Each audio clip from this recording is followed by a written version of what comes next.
بسم الله الرحمن الرحيم بسم الله الرحمن الرحيم. Assalamualaikum warahmatullahi wabarakatuh. Alhamdulillahi ala ihsanihi wa syukru lahu ala taufiqihi wa amtinani wa asyhadu an la ilaha illallah wahdahu la syarika lahu ta'ziman li sya'nihi wa asyhadu anna Muhammadan abduhu wa rasuluhu da'ila ridwani. Allahumma salli alaihi wa ala alihi wa ashabihi wa ikhwani. Hadirin dan hadirat yang dirahmati oleh Allah Subhanahu wa taala. Jadi hari ini kita tematik aja ya. Materi kemarin saya baru sampaikan ya. Judulnya jagalah Allah, niscaya Allah akan menjagamu ya. Jaga Allah, niscaya Allah akan menjagamu. Hadirin dan hadirat yang dirahmati oleh Subhanahu wa taala. Ada sebuah kisah ya tentang seorang alim ulama yang bernama Ishaq bin Abdullah bin Abi Talha. Ishaq bin Abdullah bin Abi Talha. Ishaq bin Abdullah bin Abi Talha ini adalah gurunya Al-Imam Malik rahimahullahu taala. Kalau Al-Imam Malik meriwayatkan dari Ishaq bin Abdullah bin Abi Talha, maka dia tidak peduli jalan-jalan yang lain. Yang penting saya sudah dapat sanad dari Ishaq bin Abdullah bin Abi Talha, maka ini sudah cukup bagi Al-Imam Malik rahimahullahu taala. Ishaq bin Abdullah bin Abi Talha memiliki 10 bersaudara yang semuanya adalah ahli baca Quran. Di antara 10 orang tersebut ada 5 ahli hadis, yaitu Ishaq, kemudian Yaqub, Ismail, Amr dan Abdullah. 5 kakak beradik yang semuanya ahli hadis. Dan yang paling top di antara mereka adalah Ishaq bin Abdullah bin Abi Talha. Kenapa bisa mereka berkah seluruhnya? 10 orang bersaudara ahli baca Quran, 5 jadi ahli hadis. Di antaranya guru-gurunya Imam Malik rahimahullahu taala, karena orang tua mereka yang soleh dan solehah. Bagaimana kisah munculnya Ishaq bin Abdullah bin Abi Talha? Kita akan tarik mundur tentang sejarah orang tuanya.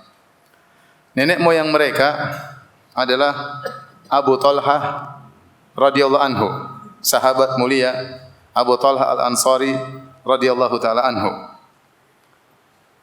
Abu Talha menikah dengan seorang wanita yang bernama Ummu Sulaim. Dan Ummu Sulaim adalah ibunya Anas bin Malik radhiyallahu taala anhu. Jadi Ummu Sulaim ini ibunya Anas bin Malik radhiyallahu anhu. Bapaknya Anas yaitu Malik adalah orang musyrik. Ini tidak suka dengan Rasulullah sallallahu alaihi wasallam. Kata dia, ini apa ini Muhammad orang ini haram-haramkan khamar, dia enggak suka. Ya. Maka dia pun pergi ke negeri Syam, fahalaka hunak, maka dia pun meninggal di negeri Syam.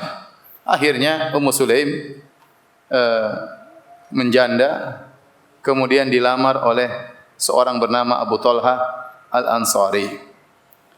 Taib. Ummu Sulaim ini yang sering disebutkan dalam sanad-sanad hadis, ibunya Anas, adalah seorang wanita yang salehah. Seorang wanita yang salehah. Dan Nabi mengabarkan bahwasanya Nabi melihatnya di surga. Dalam Sahih Al-Bukhari, Nabi sallallahu alaihi wasallam dari Jabir bin Abdullah radhiyallahu anhuma, Nabi sallallahu alaihi wasallam berkata, "Ra'aituni dakhaltul jannata." Aku melihat diriku seakan-akan aku di surga. Fa idza ana birrumaisa, tiba-tiba aku melihat seorang wanita yaitu Rumaisa, imraati Abi Talha, istrinya Abu Talha. Nabi menyebutnya dengan apa? Rumaisa, dan dialah Ummu Sulaim. Wa sami'tu khashafatan, faqultu man hadha? Aku mendengar suara langkah atau suara tertentu. Aku berkata, siapa itu? Faqala hadha Bilal, maka dikatakan adalah Bilal. Ini juga dalil bahwasanya Bilal masuk apa? Surga. Wa ra'aitu qasran bi fina'ihi jariyah.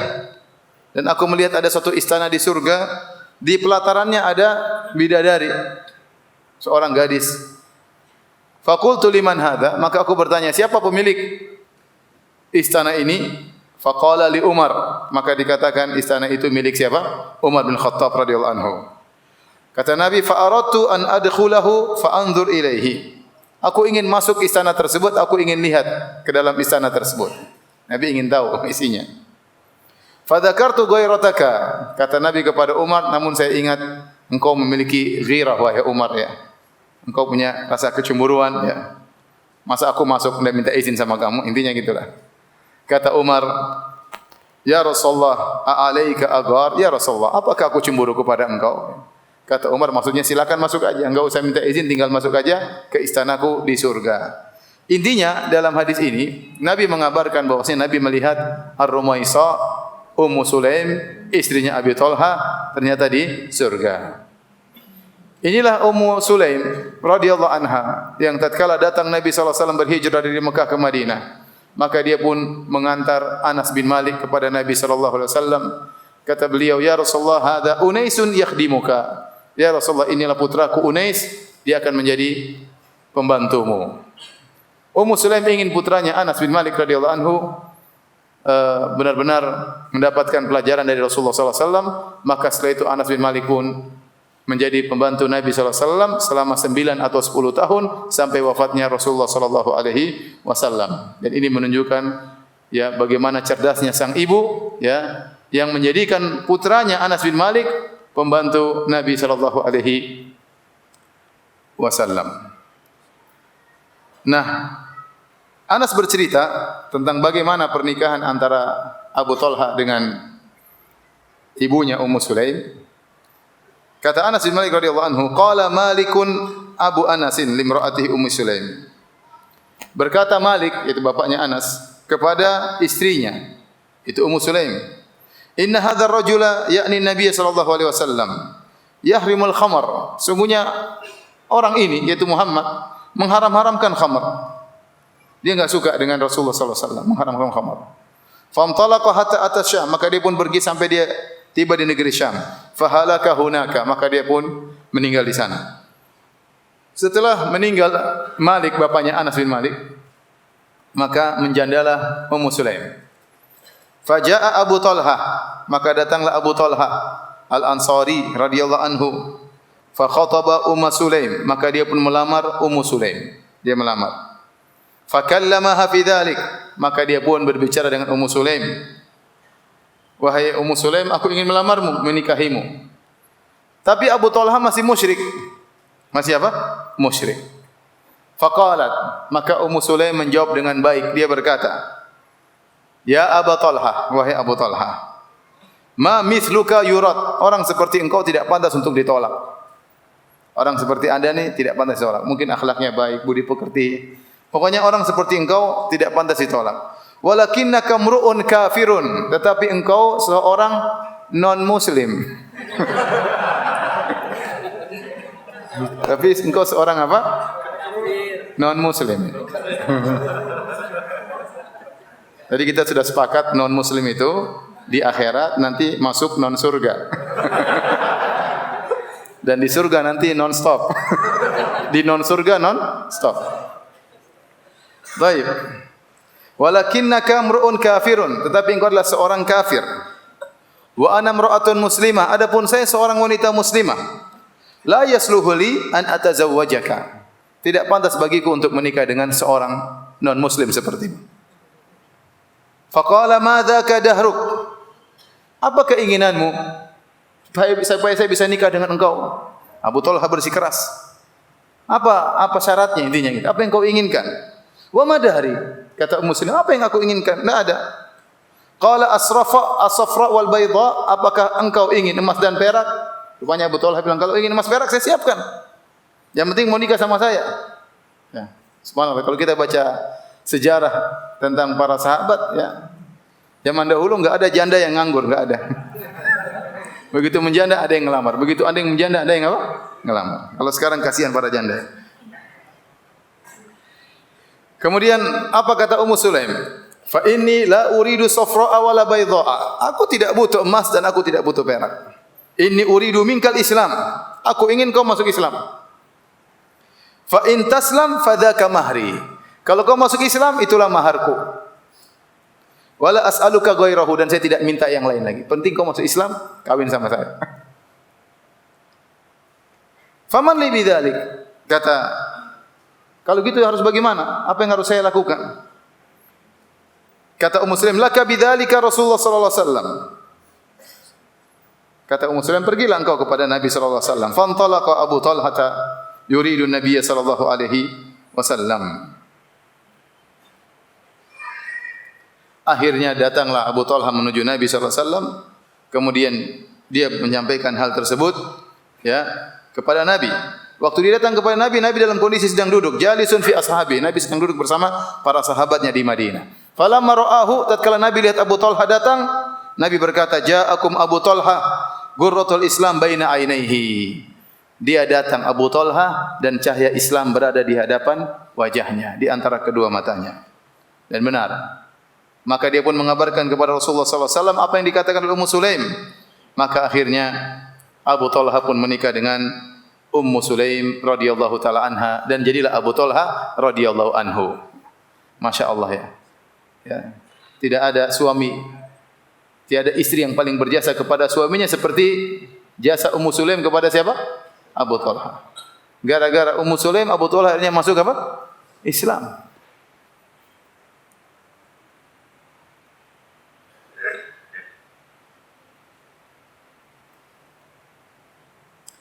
Kemudian akhirnya Abu Talha menikah dengan Ummu Sulaim, maka akhirnya dia punya anak. Anaknya itu adalah saudara tirinya Anas bin Malik. Abu Talha adalah bapak tirinya siapa? Anas bin Malik. Nah, anaknya Ummu Sulaim, anaknya Abu Talha ini dipanggil oleh Nabi dengan Abu Umair. Abu Umair. Suatu hari Abu Umair punya peliharaan seekor burung. Kemudian burungnya tersebut meninggal dunia. Mati. Maka datanglah Nabi SAW melihat Abu Umair, anak kecil ini lagi masih kecil dia, dalam kondisi sedih. Maka Nabi SAW yang dia adalah kepala negara tatkala itu, dengan penuh tawadhu'nya ingin menghilangkan kesedihan dari anak kecil tersebut. Maka dia pun datang, Nabi SAW datang kepada anak kecil tersebut. Nabi berkata, "Ya Aba Umair, ma fa'alan Nughair." Wahai Abu Umair, apa yang terjadi dengan burungmu si Nughair? Meninggal. Nabi mencandai dia. Makanya Nabi memberi kunyah dia Abu Umair. Ya, padahal biasanya orang dikasih kunyah itu kalau sudah besar. Tapi Nabi ingin menyenangkan sang anak. Nabi mengatakan, "Ya Aba Umair, ma fa'alan Nughair." Itulah anaknya Abu Talha radhiyallahu anhu dengan pernikahannya dengan Ummu Sulaim. Dan Abu Talha sangat cinta kepada anaknya tersebut. Namun satu hari anaknya pun sakit. Dalam hadis yang diriwayatkan oleh Imam Ahmad, dalam musnadnya, Anas bin Malik bercerita, "Ishtaka ibnun li Abi Talha." Anaknya Abu Talha sakit. Fa kharaja Abu Talha ila al-masjid. Fatufiya al-gulam. Abu Talha pergi ke masjid, ternyata sang anak meninggal dunia. Jadi sebelumnya sang anak demam, sakit. Abu Talha selalu tanya, "Gimana kondisi anakku?" Kalau pulang dari kerja, tanya lagi, "Gimana kondisi anakku?" Dia sangat sayang kepada anaknya tersebut. Ya. Suatu hari dia pergi ke masjid, anaknya meninggal dunia. Apa yang dilakukan oleh Ummu Sulaim? Ummu Sulaim ini wanita solehah luar biasa. Siapa yang tidak sedih anaknya meninggal dunia? Biasanya lelaki lebih tegar daripada wanita. Biasanya ayah tatkala anaknya meninggal lebih tegar daripada sang ibu. Tapi Ummu Sulaim tatkala anaknya meninggal dunia, maka dia pun yang mengkafankan sang anak, kemudian dia kuburkan sang anak. Kata Anas, "Fahayyat Ummu Sulaim al-mayyit," maka dia siapkan semuanya. Itu dia kafankan, dia mandikan, subhanallah. Dia sendiri. Kemudian waqalat li ahliha, kemudian dia berkata kepada keluarga yang ada, "La yukhbiranna ahadun minkum Aba Talhata bi wafati ibnihi." Tolong maju merapat ya. Bapak sekalian ya. Jangan lihat ke belakang, antum semua sini maju depan. Tolong maju biar yang di luar bisa masuk. Ya ayyuhalladzina amanu idza qila lakum tafassahu fil majalisi fafsahu. Wahai orang yang beriman, kalau dikatakan kepada kalian merapat, beri kelonggaran kepada yang lainnya, maka berilah kelonggaran. Kalian niscaya yafsahillahu lakum. Niscaya Allah akan berikan kelonggaran bagi kalian. Kata para ulama di dunia maupun di akhirat, kelapangan bagi kalian. Tayyib. Kata Ummu Sulaim, "La yukhbiranna ahadun minkum Aba Talhata bi wafati ibnihi." Janganlah seorang pun dari kalian yang kasih kabar kepada Abu Talha tentang putranya yang meninggal dunia. Jangan kasih tahu. Diam aja semua. Kemudian faraja ila ahlihi. Abu Talha pulang dari masjid. Wa ma'ahu nasun min ahlil masjid, dan dia bawa sebagian teman-temannya dari masjid, min ashabihi. Biasa dia tanya tentang putranya yang sakit. Ma fa'alal gulam? Gimana kondisi putraku? Qalat khairu makan. Kondisinya lebih tenang daripada sebelumnya. Kondisinya lebih tenang daripada sebelumnya. Kalau kemarin masih melihat, masih sakit-sakit, sekarang lebih tenang. Dia sudah meninggal, sudah tenang. Enggak ada lagi sakit, enggak ada lagi gelisah, sudah meninggal dunia. Ini kata para ulama, boleh seorang menggunakan ma'arid. Ma'arid itu tauriyah, yaitu mengucapkan kata yang benar tetapi disalahpahami oleh yang mendengar. Yang dipahami oleh Abu Talha, anaknya sudah lebih sehat. Padahal kata Ummu Sulaim lebih tenang daripada sebelumnya. Maksudnya sudah meninggal dunia. Kemudian faqarrabat ilaihim asya'ahum. Dan dia seperti tidak ada apa-apa, santai aja. Ummu Sulaim ini luar biasa. Tegar sekali, seperti enggak ada masalah. Maka dia pun siapkan makanan buat suaminya. Dia jamu suaminya dan teman-temannya, dijamu semua, dibuatkan makanan untuk mereka. Fata'asyaw, kemudian mereka makan, mungkin ngobrol sama Abu Talha dan seperti enggak ada masalah. Wa kharajal qaum, semua tamu-tamu pulang setelah itu, setelah makan. Wa qamatil mar'atu ila ma taqumu ilaihil mar'atu. Maka Ummu Sulaim setelah itu dia berias, dia bersiap untuk menyenangkan hati suaminya. Maka malam itu dia rayu suaminya, akhirnya suaminya menggaulinya di malam tersebut. Pokoknya ingin dilupakan biar tidak terlalu sedih. Suaminya sudah tenang, sudah menggauli Ummu Sulaim, sudah tidur bareng. Falamma kana akhirul lail, tatkala tiba di penghujung malam, qalat, maka Ummu Sulaim berkata kepada suaminya, "Ya Aba Talha, wahai Abu Talha, alam tara ila ali fulanin ista'aru ariyatan fatamatta'u biha. Falamma tulibat ka'annahum karihu dhalik." Bagaimana menurut engkau wahai Abu Talha tentang suatu keluarga yang diberi titipan oleh seseorang, kemudian mereka manfaatkan titipan tersebut.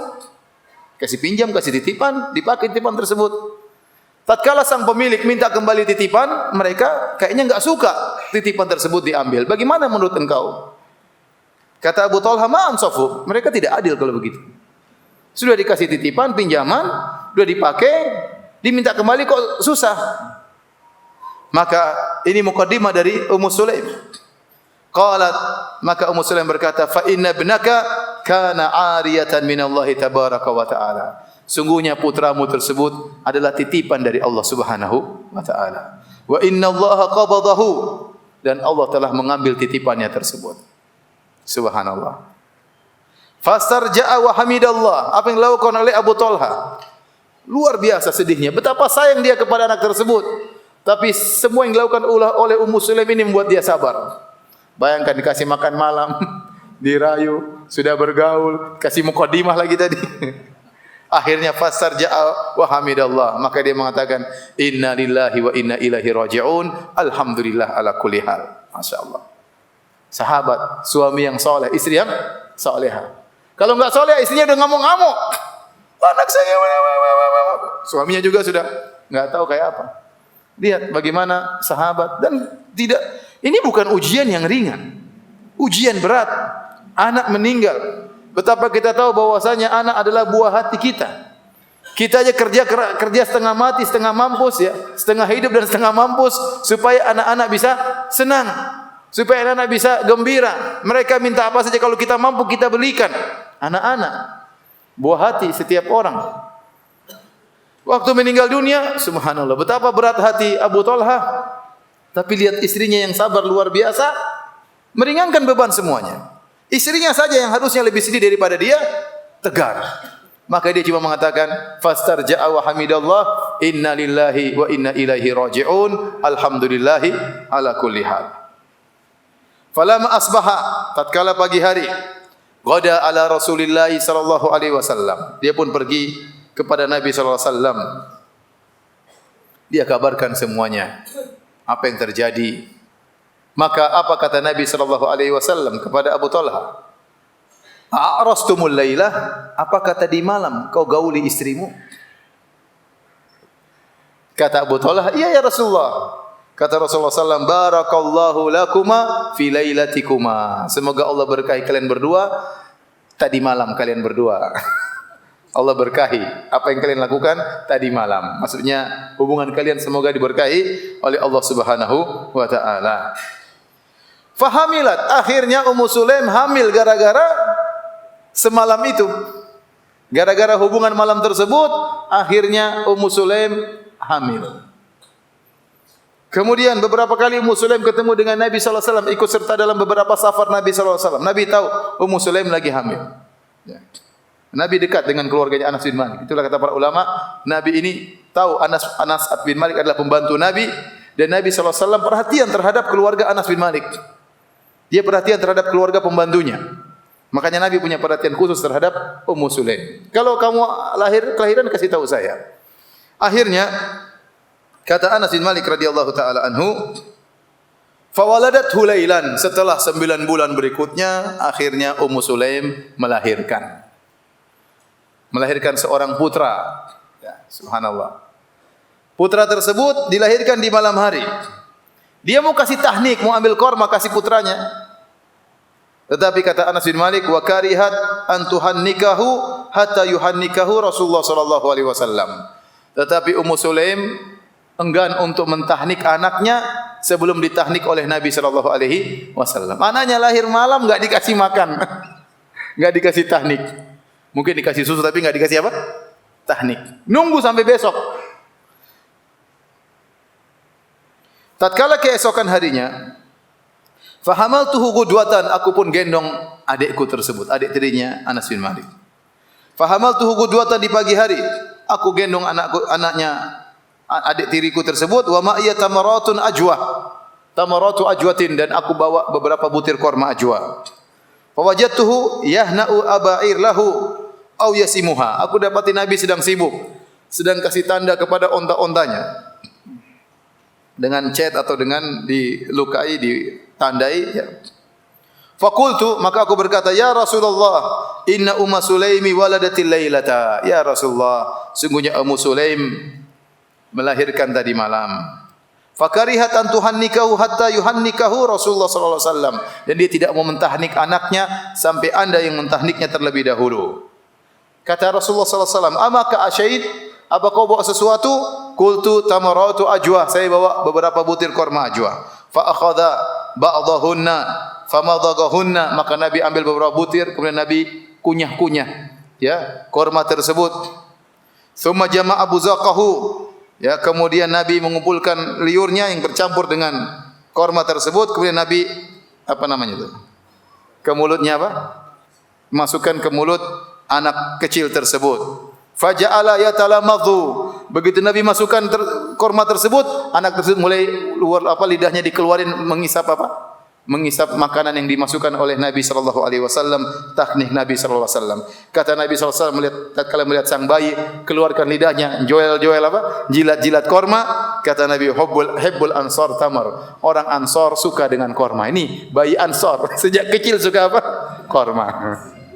Kalau di Indonesia sejak kecil cabe.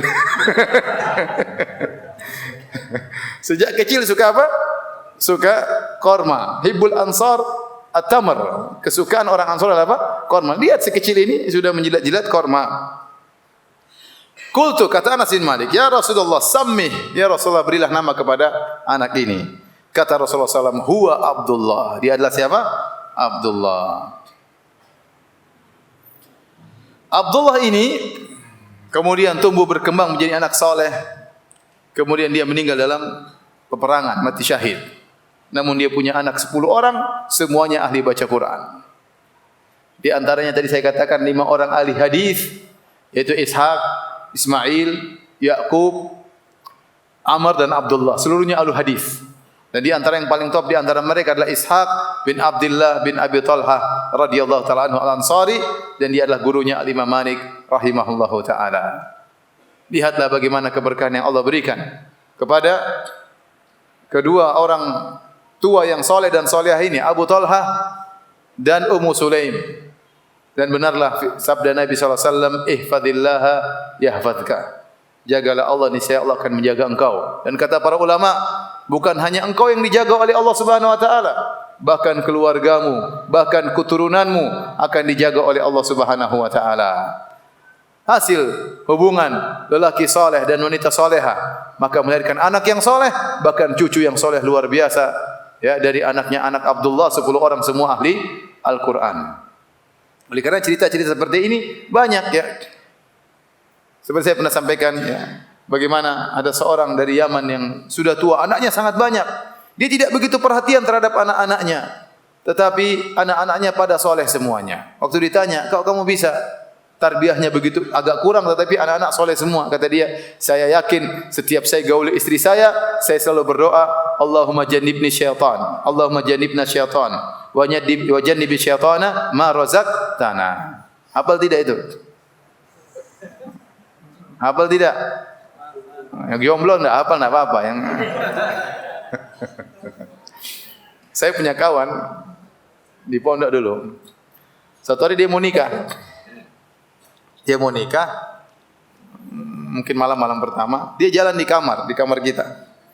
Dia teriak, Allahumma jannibna syaitan wa jannibi syaitana ma razaqtana. Allahumma jannibna syaitan wa jannibi syaitana ma razaqtana. Ini apa ini? Khawatir nanti pas mau berhubungan lupa. Jadi harus hafal mati. Masya Allah. Persiapan. Itu yang benar seperti itu.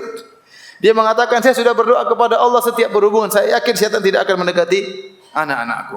Kan benar, kalau dia yakin, ya, bukan berarti tidak digoda oleh syaitan, akan digoda oleh syaitan, tetapi kesimpulannya anak tersebut akan menjadi anak yang saleh. Sebagaimana penjelasan para ahli hadis. Kalau seorang mengucapkan doa tersebut dengan yakin, dia baca, istrinya juga baca, dan bismillah, kemudian dia berhubungan, insyaallah anak tersebut akan keluar jadi anak saleh. Jadi anak saleh. Subhanallah, di sana banyak orang anak saleh. Saya punya kawan cerita, dia punya tetangga anak 13 laki-laki semuanya. Kalau ke masjid, masjid penuh dengan anak-anaknya, 13 orang semua salat di masjid. Masya Allah. Ada satu yang lari-lari, ditangkap sama dia, kamu ibunya yang mana? Karena ibunya 4, bingung yang mana. Tapi dia itu anak dia. Masya Allah. Saya punya kawan, kesini 55 bersaudara. Masya Allah. 55 apa? Bersaudara. Banyak sekali. Saya pernah diundang makan sama seorang teman, kambing guling, kambingnya benar-benar 24 bersaudara. Masya Allah. Berkah ya. Yang penting orang bertakwa kepada Allah Subhanahu wa taala, maka Allah akan menjaga anak-anak kita. Menguatkan hal ini sebagaimana Allah sebutkan dalam surat Al-Kahfi, kisah yang sering antum dengar ya. Kata Allah Subhanahu wa taala tentang Nabi Musa dan Nabi Khadir, "Fantalaqa hatta idza ataya ahla qaryatan istata'ama ahlaha fa abau ay yudayyifuhuma fawajada fiha jidaran yuridu ay yanqadha fa aqama." Maka datanglah Nabi Musa dan Nabi Khadir menuju ke suatu kampung. Kemudian mereka lapar, mereka minta dijamu oleh penghuni kampung tersebut. Fa abau ay yudayyifuhuma. Ternyata penghuni kampung tersebut tidak mau menjamu Nabi Musa dan Nabi Khadir. Ini memang kurang ajar penghuni kampung ini. Ini yang minta makan Nabi ya, bukan Ustaz, bukan Nabi. 2 orang lagi nabinya, Nabi Musa, Nabi Khadir. Tapi mereka kurang ajar, enggak mau kasih makan kedua nabi tersebut. Ya. Tapi ya apa boleh buat? Nabi Musa tidak marah-marah. Ente enggak tahu saya nabi? Enggak juga. Nabi Musa jalan saja. Kemudian tatkala mau keluar dari kampung tersebut, fawajada fiha jidaran yuridu an yanqadha fa aqama. Ternyata mereka mau keluar dari kampung, terus mereka melihat ada tembok yang mau rubuh. Diluruskan oleh Nabi Khadir. Kenapa diluruskan? Nabi Musa heran. Mereka berbuat buruk sama kita, engkau balas dengan kebaikan. Air tuba dibalas dengan air susu. Maka Nabi Khadir bercerita, wa ammal jidaru fakana li gulamaini yatimaini bil madinati wa kana tahtahu kanzul lahuma. Adapun tembok yang saya luruskan itu wahai Musa adalah tembok milik 2 orang anak yatim yang tinggal di kota tersebut. Wa kana tahtahu kanzul lahuma, dan di bawah tembok tersebut ada kanz, ada harta milik mereka berdua.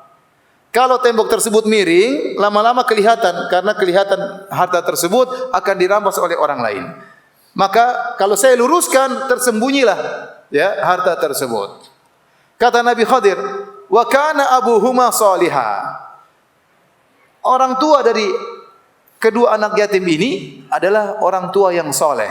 Dahulu adalah orang yang soleh. Fa arada rabbuka ayyabluga ashuddahuma wa yastakhrija kanzahuma rahmatan min rabbik. Wa ma fa'altuhu an amri. Maka Allah ingin kedua anak yatim ini menjadi dewasa, kemudian mengeluarkan harta tersebut untuk mereka berdua. Wa ma fa'altuhu an amri. Saya lakukan ini bukan atas keinginanku, perintah Allah. Bayangkan Allah kirim Nabi Khadir untuk menjaga harta dua anak yatim ini. Kata Syekhul Islam Ibnu Taimiyah rahimahullah taala, tidak disebutkan dua anak yatim ini anak yang soleh, tidak. Yang disebutkan kesolehannya cuma apa? Bapaknya. Gara-gara bapaknya yang soleh, maka dua anak yatim ini dijaga oleh Allah. Siapa yang mau jaga anak yatim? Siapa yang mempedulikan anak yatim? Tetapi Allah jaga mereka berdua karena bapaknya yang soleh. Bahkan Allah kirim Nabi Khadir untuk menjaga harta kedua anak ini, anak yatim ini. Bahkan sebagian ulama berkata, Ibnu Abbas berkata, hufidha li salahi abihima. Mereka berdua dijaga oleh Allah karena kesolehan ayah kedua orang tua, ayah kedua anak yatim ini. Bahkan disebutkan oleh sebagian ahli tafsir bahwasanya ayahnya ini adalah ayah yang ketujuh atau kakek yang ketujuh. Baina hadzal ab wa bainahuma sab'atu aba. Bahkan 8. Jadi antara dua anak yatim ini dengan orang soleh tadi ada 7 bapak. Jadi kakek ke-7, bukan bapak ke-7. Bapak kemudian kakek pertama, kakek kedua, kakek ketiga sampai kakek ke-7. Allah jaga 7 turunan, bayangkan. Karena solehnya kakek yang ke-7 dahulu. Luar biasa ya. Luar biasa. Oleh karenanya betapa banyak para salaf dahulu tatkala mereka ingin anak-anak mereka soleh, mereka berusaha bertakwa kepada Allah Subhanahu wa taala. Ibnu al-Musayyib rahimahullah taala berkata, "Inni la azidu fi salati." Sungguh aku tambah salatku li an uhfadha fika, agar aku dijaga pada dirimu wahai putraku. Jadi dia ingin putranya dijaga dengan dia panjang-panjangkan salatnya, dengan dia banyak-banyakkan salatnya supaya Allah menjaga putranya. Maka hadirin dan hadirat yang dirahmati oleh Allah Subhanahu wa taala. Kita sekarang di zaman fitnah. Fitnah yang luar biasa, fitnah syahwat, fitnah syubhat ya. Dan kita sangat khawatir dengan anak-anak kita di kemudian hari. Kita khawatir terhadap diri kita dan kita khawatir terhadap keturunan kita. Betapa banyak kita dengar cerita-cerita yang mengerikan. Anak SMP, anak SMA, sekarang zina begitu mudah ya. Pacaran berzina sangat mudah. Anak-anak sudah pintar-pintar masalah itu. Medsos sudah mengajarkan segalanya, internet telah mengajarkan segalanya. Yang dahulu tabu dibicarakan sekarang sudah tidak tabu lagi. Tontonan sudah sebebas-bebasnya. Anak-anak banyak terjerumus dalam hal yang haram. Saya saja di Halo Ustaz, betapa banyak orang telpon terjerumus dalam zina. Banyak terjerumus dalam zina. Itu padahal ikhwan-ikhwan yang sudah ngaji. Bagaimana lagi orang-orang yang tidak kenal pengajian, yang tidak pernah mendengar siraman rohani. Nah, kalau Allah tidak menjaga anak-anak kita, tidak ada yang bisa jaga mereka. Tidak ada yang bisa jaga mereka. Kita enggak mungkin mengawasi anak kita terus, enggak mungkin. Ada keterbatasan. Kemudian mereka bergaul dengan siapa kita enggak tahu. Mereka buka internet apa yang mereka lihat kita enggak tahu.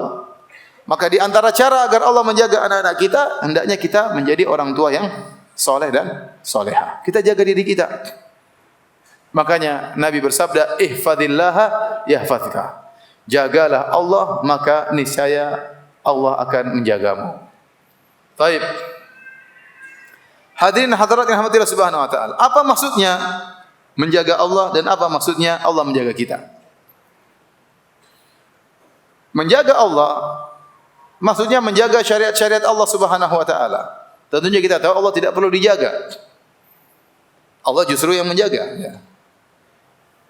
Allah menjaga segala sesuatu, tetapi ini kata kinayah. Maksudnya menjaga Allah adalah menjaga syariat-syariat Allah, karena syariat-syariat Allah perlu untuk dijaga. Tatkala engkau menjaga syariat Allah, maka sungguhnya itu adalah kebaikan untukmu sendiri. Seperti firman Allah, "In tansurullaha yansurkum." Kalau kalian menolong Allah, Allah akan menolong kalian. Allah tidak perlu ditolong, tetapi kalian kalau mau mulia, tolonglah agama Allah Subhanahu wa taala. Sama seperti dakwah, agama Allah dinullahi mansur, agama Allah akan tertolong. Pasti ada orang-orang yang akan menolong agama Allah Subhanahu wa taala. Kalau kamu mau mulia, masuk ke dalam rel dakwah, kau akan jadi mulia. Kalau kau tidak mau, enggak ada masalah, akan ada orang-orang lain yang akan menolong agama Allah Subhanahu wa taala. Ya.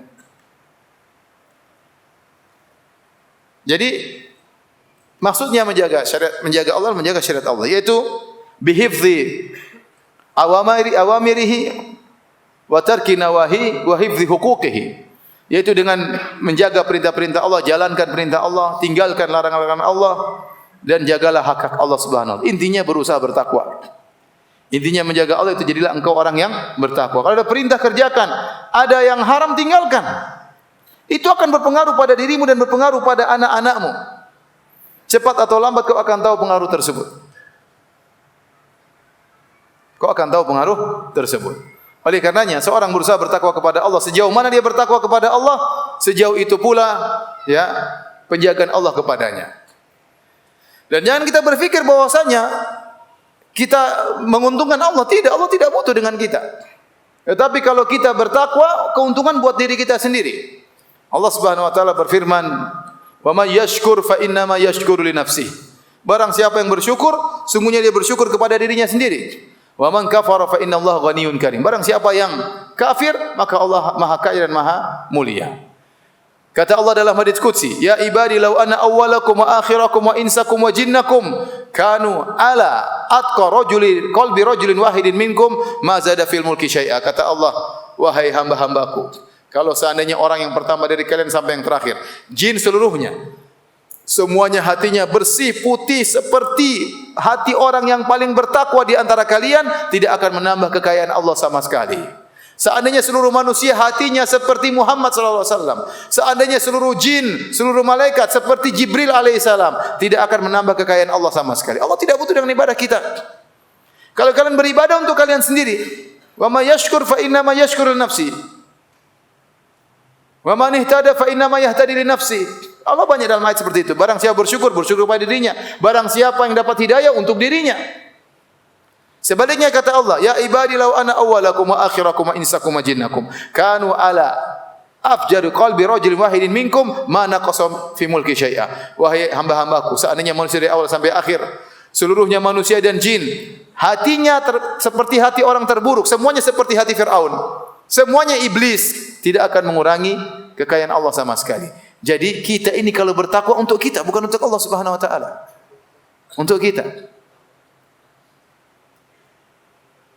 Bukan untuk Allah Subhanahu wa taala. Semakin seorang menjaga perintah Allah Subhanahu wa taala, maka semakin menjauh larangan Allah, semakin kuat penjagaan Allah kepadanya.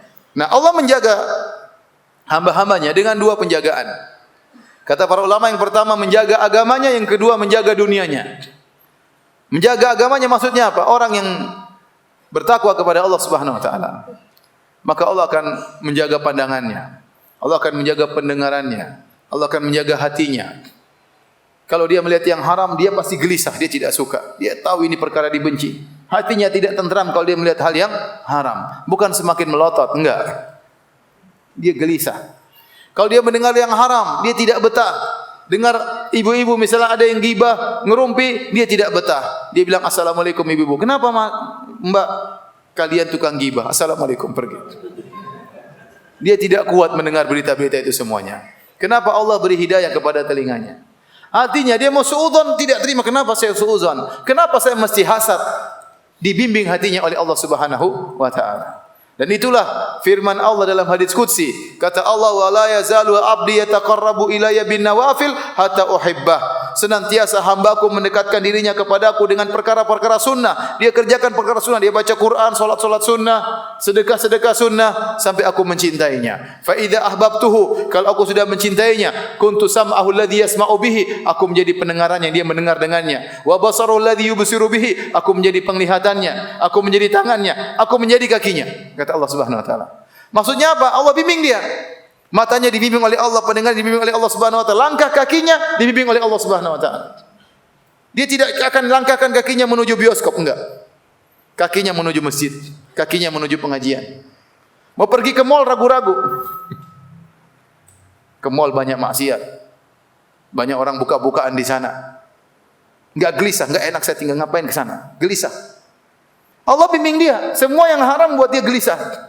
Kenapa? Dia dibimbing oleh Allah Subhanahu wa taala. Dan itu bisa tercapai kalau dia senantiasa mendekatkan dirinya kepada Allah dengan perkara-perkara yang sunnah. Kalau dia baca-baca sesuatu ada syubhat masuk ditolak sama dia, tidak bisa terima. Betapa banyak orang yang kecerdasannya tidak begitu cerdas tetapi mudah mematahkan hujah-hujahnya orang liberal. Enggak masuk akal, dia bantah dengan begitu mudah, enggak logis. Betapa banyak orang cerdas jadi bahlul tatkala terkena syubhat-syubhat liberal. Kenapa? Dia tidak dijaga oleh Allah Subhanahu wa taala. Maka dia serap syubhat-syubhat tersebut, masuk ke dalam hatinya, masuk ke dalam beradanya, akhirnya dia pun menyimpang. Kenapa Allah tidak menjaganya? Oleh karenanya kalau kita jaga Allah, kita bertakwa, Allah akan jaga agama kita. Agama kita dijaga. Yang kedua, kalau seorang menjaga Allah, menjalankan perintahnya, dijaga juga dunianya, dijaga di dunia. Dimudahkan oleh Allah Subhanahu wa taala urusannya. Kata Allah, "May yattaqillaha yaj'al lahu makhraja." Barang siapa bertakwa, Allah kasih solusi baginya. Orang mukmin pasti diuji. Tetapi kalau orang mukmin ujiannya pasti ada solusinya. Kalau seorang diuji tidak ada solusinya, berarti dia bermasalah. Hubungannya dengan Allah pasti enggak beres. Kenapa Allah sudah janji barang siapa bertakwa pasti ada solusinya. Kalau ternyata dia dapat problem, tidak ada solusinya, berarti hubungannya dengan Allah tidak beres. Dia harus introspeksi diri. Pasti enggak beres. Kalau Anda dapati Anda ternyata suka dizalimi orang, suka direndahkan orang, suka diini orang, suka disakiti orang, coba cek diri Anda ada masalah apa sama Allah Subhanahu wa taala? Bagaimana hubungan Anda dengan Allah Subhanahu wa taala? Pasti ada masalah. Kenapa enggak ada solusinya? Dapati permasalahan rumah tangga enggak pada Anda solusinya. Ini permasalahan rumah tangga enggak ada solusinya. Kenapa ini? Ada apa dengan saya? Kenapa tidak ada solusinya? Terkadang ya penjagaan Allah tersebut pada perkara-perkara yang tidak sesuai dengan apa yang kita kehendaki, yang kita sukai ya. Bisa jadi seorang melakukan perdagangan dan dia sudah menaruh modal dan dia berharap mendapatkan keuntungan yang banyak. Kemudian dia masuk dalam tender atau dia masuk dalam perdagangan, tahu-tahu dia tidak berhasil atau tendernya kalah. Kemudian dia menyangka bahwasanya dia kalah karena teman-temannya lebih hebat atau karena dia kurang persiapan. Padahal tidak. Padahal dia sudah persiapan dengan matang, tapi Allah yang palingkan. Allah tidak ingin dia sukses dalam hal ini. Kenapa? Allah tahu kalau dia sukses mungkin dia akan lupa dengan Allah. Mungkin dia jadi orang yang tenggelam dengan dunia. Dia lupa ya bersedekah, dia lupa ikut pengajian ya. Sebagaimana Allah ceritakan tentang sebagian orang, wa minhum man ahadallah la in atana min fadlihi lanasaddaqanna wa lanakunanna minas salihin falamma atahum min fadlihi bakhilu bihi. Kata Allah Subhanahu wa taala, di antara mereka ada yang berkata, kalau saya dapat rezeki, saya akan bersedekah, saya akan baik. Tatkala Allah berikan rezeki kepada mereka, bakhilu bihi, mereka jadi apa? Pelit. Ya. Oleh karenanya demikian juga terkadang seorang ingin mencari jabatan, dia sudah berusaha, mungkin dia sudah berkorban, mungkin dia keluarkan uang banyak supaya menang dalam pilkada atau pil-pil lainnya ya. Kemudian ternyata dia kalah ya. Bisa jadi itu kasih sayang Allah kepada dia yang dia tidak sukai, padahal itu lebih baik bagi dirinya, lebih aman bagi dirinya. Ya, kenapa Allah jaga dia? Allah jaga dia ya. Ya. Bisa jadi Allah kirim malaikat untuk menjaganya. Kata Allah Subhanahu wa taala, lahu muaqibatun min baini yadayhi wa min khalfihi yahfazunahu min amrillah. Ya. Ada malaikat-malaikat muaqibat yang Allah kirimkan kepada hamba-hambanya, menjaga di depan mereka, menjaga belakang mereka. Yahfazunahu min amrillah, mereka menjaga sang hamba karena perintah Allah Subhanahu wa taala. Jadi Allah jaga hambanya dengan cara Allah Subhanahu wa taala. Tadi ada syubhat-syubhat masuk, tidak bisa masuk dalam hatinya. Wa alamu annallaha yahulu bainal mar'i wa qalbi. Ketahuilah Allah menghalangi antara seorang hamba dengan hatinya. Ada syubhat-syubhat yang masuk dihadang oleh Allah, tidak bisa masuk. Ya. Orang sudah berusaha menyesatkan, tidak bisa tersesat. Kenapa? Allah jaga. Jadi ikhwan dan akhwat yang dirahmati Allah Subhanahu wa taala, ya. Kalau kita bertakwa kepada Allah Subhanahu wa taala, kita ikhlas dalam ibadah kita, berusaha menjaga perintah Allah, menjauhi larangan Allah, maka Allah akan jaga kita. Jaga agama kita dan juga jaga dunia kita. Dalam Al-Quran ada ayat-ayat yang menyebutkan tentang ya penjagaan. Bagaimana orang yang bersifat menjaga itu ya dipuji oleh Allah Subhanahu wa taala.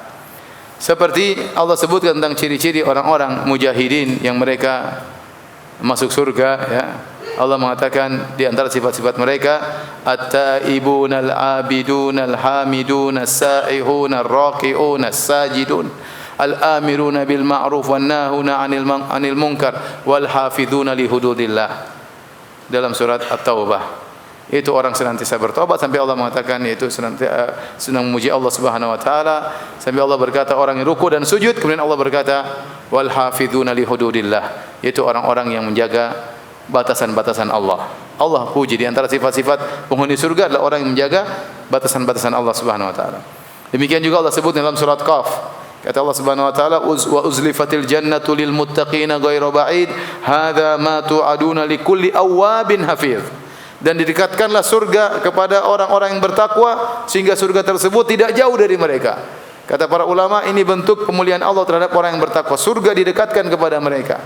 Adapun orang-orang kafir digeret, dilempar ke dalam neraka jahanam. Orang-orang beriman tidak, surga didekatkan kepada mereka sehingga mereka lihat semakin dekat kenikmatan di hadapan mata mereka. Kata Allah, hadza ma tu'adun. Inilah surga yang dijanjikan kepada siapa? Likulli awwabin hafiz. Kepada orang senantiasa kembali kepada Allah, dan hafiz yaitu orang yang menjaga perintah-perintah Allah dan menjauhi larangan-larangan Allah Subhanahu wa taala. Balasan mereka adalah surga Allah Subhanahu wa taala. Ada di sana ibadah-ibadah tertentu yang Allah suruh kita jaga secara khusus seperti salat. Hafizu 'ala sholawati was sholatil wusta. Jagalah salat. Kata Allah Subhanahu wa taala, terutama salat asar. Kemudian Allah suruh kita menjaga sumpah kita. Kata Allah, wahfadhu aimanakum, jagalah sumpah kalian. Kalau kalian sudah bersumpah, ingat, jangan suka obral janji. Janji tidak pernah ditepati.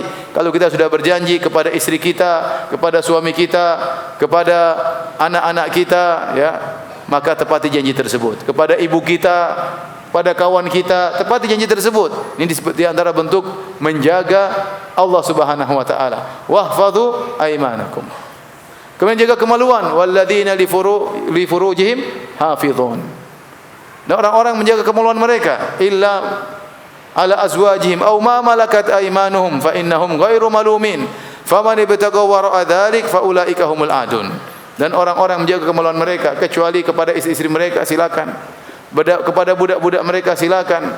Dan barang siapa yang mencari di luar daripada itu maka mereka adalah orang telah melakukan pelanggaran. Jaga kemaluan. Ya. Jangan sampai diletakkan pada tempat yang salah. Jangan dikeluarkan air mani dengan cara yang tidak benar. Ya, maka ini di antara bentuk menjaga Allah Subhanahu wa taala.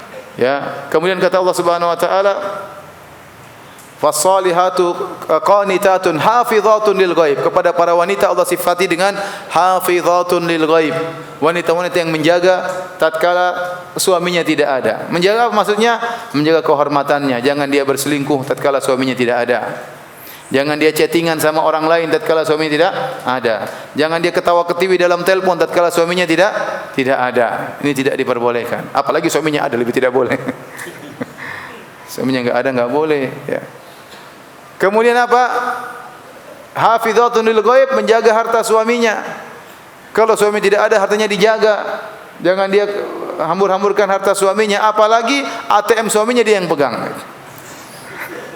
Maka jangan dia keluarkan uang tersebut sembarangan. Ingat, ini harta bukan milik dia, ini harta milik suaminya. Kalau ada keperluan yang kira-kira perlu diskusikan, maka hendaknya dia diskusikan. Jangan mentang-mentang dia pegang ATM suaminya, dia beli apa yang dia sukai, beli emas, beli ini, kasih ke keluarganya, kasih ibunya. Tidak, ada perkara-perkara yang itu tidak perlu diskusi. Beli makanan, beli keperluan anak-anak. Ada perkara-perkara yang perlu diskusikan. Maka jagalah harta suami. Allah puji wanita-wanita yang menjaga hak suami mereka. Ya, ini di antara ayat-ayat yang menyebutkan orang-orang yang menjaga di antara sebagian perintah-perintah Allah Subhanahu wa taala. Demikian saja para hadirin hadirat. Semoga Allah Subhanahu wa taala menjadikan kita termasuk dari orang-orang yang kata Allah al-hafizuna li hududillah, yaitu orang-orang menjaga batasan-batasan Allah, menjaga perintah Allah, menjauhi larangan Allah Subhanahu wa taala, yang mereka dijanjikan surga oleh Allah Subhanahu wa taala. Kalau kita bertemu dengan saudara kita yang jelas kita ketahui dia muslim. Halo Ustaz, tanya Ustaz lebih mudah.